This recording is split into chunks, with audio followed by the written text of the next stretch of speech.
Fini le stationnement gratuit dans les rues d'Outremont, l'arrondissement de Montréal, parce que partout dans l'arrondissement, il faudra dorénavant acheter une vignette ou utiliser un parcomètre. Bénédicte, les résidents et les visiteurs devront donc revoir leur façon de faire dans Outremont.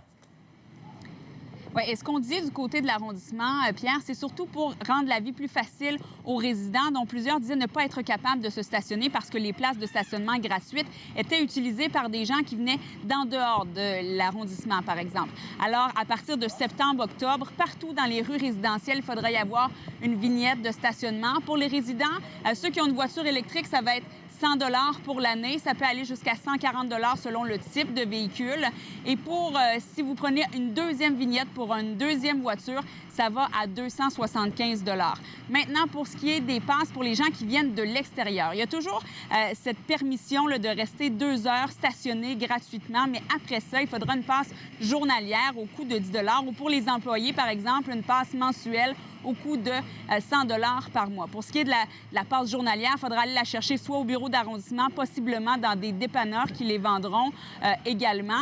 Là, il y a des commerçants qui se posent la question, est-ce que les gens vont continuer à vouloir venir à Outremont si c'est compliqué? On a posé la question donc au maire, également à des commerçants, des résidents. On écoute.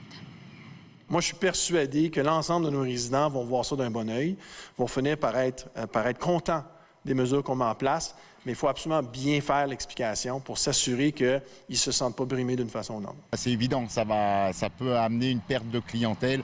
Par exemple, le week-end, les gens viennent de loin. C'est pour les employés que je pense. Il n'y a pas de place pour stationner après. Lui, il reste à Laval, lui, il reste à Montréal-Nord. On verra qu'est-ce que ça donne. On va garder les droits croisés, que ça augmente le stationnement. Avec les profits, Pierre, ce sera réinvesti donc dans la transition écologique pour du verdissement dans l'arrondissement et des pistes cyclables. Bonne question quand même posée concernant les travailleurs là-bas, c'est ça. À suivre. Merci. Ah ouais.